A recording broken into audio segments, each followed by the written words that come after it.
Hello and welcome to In-Ear Reviews. Today we'll be looking at the Binary Acoustics EP321 MEMS. So this is an IEM with a driver configuration of 2 dynamic drivers, 3 balance armatures, and 1 MEMS driver. However, one of the dynamic drivers is a passive radiator, so I don't know if that really counts. Just to start, this, even though it uses a MEMS driver, it's pretty easy to drive, so that's unique about this. And let's talk about what comes inside the box. So inside the box, you'll get a carrying case. I believe it came with 6 sets of ear tips of the exact same kind, which I actually don't mind because these ear tips are pretty good. As you can see, it's like standard silicone, but the inside core is very, how do I say, it's like a very stiff core, so these work well for like passive isolation. And also inside the box comes with the cable. I'm not using the stock cable, and I'll talk about why later, but you can see the cable. I mean, we can talk about it later in the build quality, but yeah. Let's talk about the IEMs first, the build quality and of the IEMs. So the IEMs have a fully filled solid resin shell. As you can see, you can look inside and look at all the drivers, the dynamic driver and the balance armatures and MEMS driver. And it has a metal faceplate that changes like the color depending on the angle of light, as you can see on the camera. And there's a vent on the faceplate to prevent like pressure buildup, as you can see like right here. They're very semi-custom molded. There's like slight wing actually here, and the anti-tragus catch is pretty noticeable. And the nozzle is about like a medium size. You can see here it has a nozzle lip to hold onto ear tips better, and a 3-hole design for the nozzles. Yeah, let's talk about the cable now. So just to start, the cable is not swappable, so there's no swappable terminations. I chose 3.5, but you can choose a 4.4 when you buy it.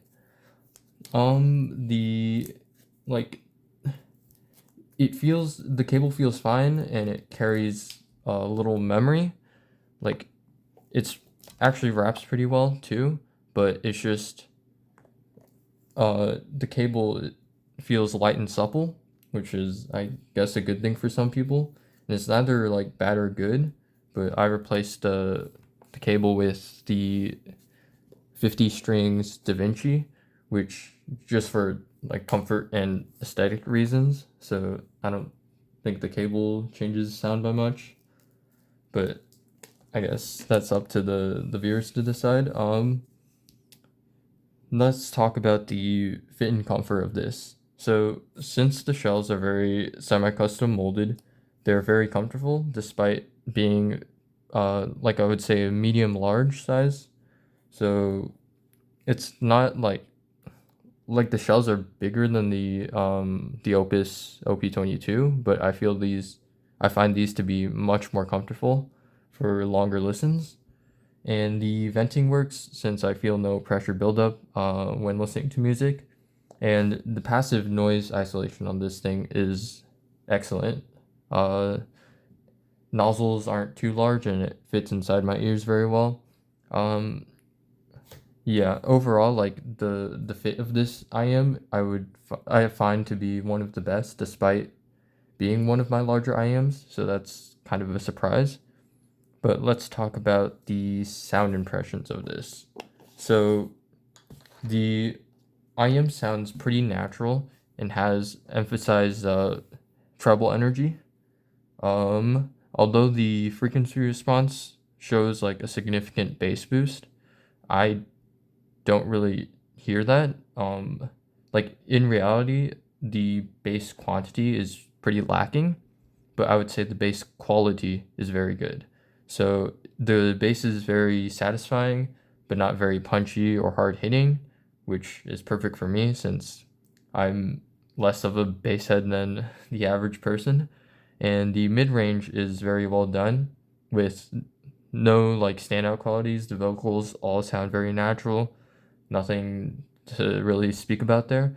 But the real spotlight is in the treble, since the treble is silky smooth with no sibilance and no harshness and or peakiness at all. So already like qualities that I look for like a daily driver or something I just want to relax with. And the treble allows me to listen to the IEM for an entire day without feeling any fatigue, and it allows me to immerse myself into the music. It doesn't make the music pop out. Uh, it just lets the music speak for itself. And I would say the tuning is very suitable for something like sleeping or like working, honestly, since it doesn't feel too energetic. It allows you to relax while listening to it. Some may find the tuning to be too like boring, but like that's kind of what makes it special for me because no other IM sounds, or at least in my collection, sounds like this. And uh, I don't know if like what's making the sound special like is the MEMS driver, but they say that the MEMS driver was responsible for the treble region, so I assume it must be doing some of the heavy lifting in that section. Uh, let's talk about music impressions. So, Shurai by Kenshi Onezu. Uh, so most IMs make this song sound like way too sparkly or high pitched, but this IM handles this song so well, making it sound very smooth. Um, Another song, Kororon by Eve. While this song is already like very smooth and relaxing as it is, because of Eve's flow. If you've ever heard of his music, his rhythm delivery is very good. This IM lets the music shine at its best. So I would say this is the IM I use the most to listen to Eve, which is my favorite artist. So you can already tell I like this IM quite a bit. And another song, Bubble by Yorishiko, which released this year, actually. It's very recent song. And the guitars on that song sound very fantastic with this IEM. And I would say Sui's vocal delivery also sound great on this IEM. I can hear like it's clear separation between the vocals and the instruments, but they add to each other so well and without ever clashing. And another song, Exit This Earth's Atmosphere by Camellia. It's a only instrumental song, and it has high energy instrumentals, but it also works well with this IEM. I was just like, honestly, I can't think of a single song that this IEM doesn't work well with, and that's why it's honestly we'll talk about that later. But let's get to the conclusion. So the pros of this IEM is that it is very comfortable. Uh, it is very well built too. Like I don't think the shells are cracking with the solid resin and the metal faceplate. The treble is fantastic on this set, and it has great details and technicalities for the price of $310.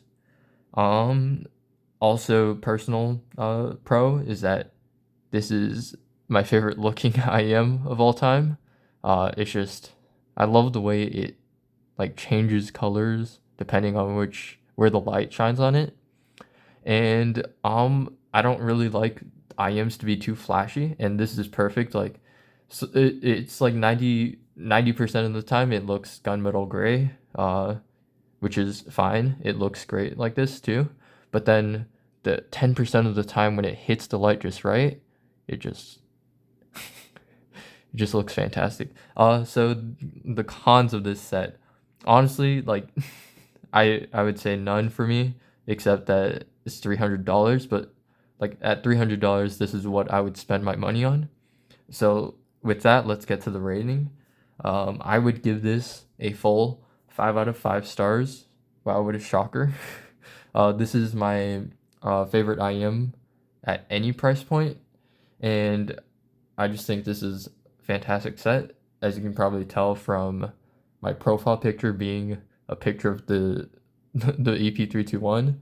So yeah, that does it for this video. Thank you so much for watching. I hope that you enjoyed, and I'll see you guys again next time.